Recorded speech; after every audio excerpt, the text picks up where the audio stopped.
அப்பா அட்லீஸ்ட் ஏதாவது கையில எடுத்துட்டு வருவாருன்னு நான் வெயிட் பண்றேன். எனக்கு தெரிஞ்ச முட்டை பவுஸ் எடுத்துட்டு வருவாரு உங்க டாடி.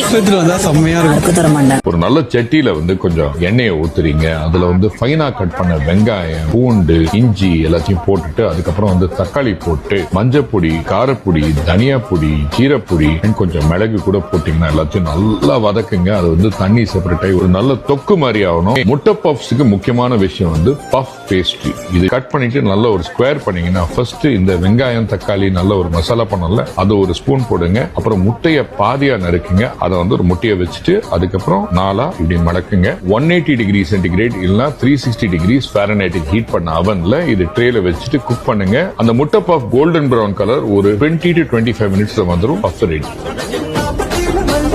கொதிக்க கொதிக்க ஒரு நல்ல கருக்க முறுக்கு கார சாரமான முட்டை பஃபுக்கு தொட்டுக்கு நல்ல சுட சுட இஞ்சி சாய. இது ஒரு கடி, அது ஒரு குடி.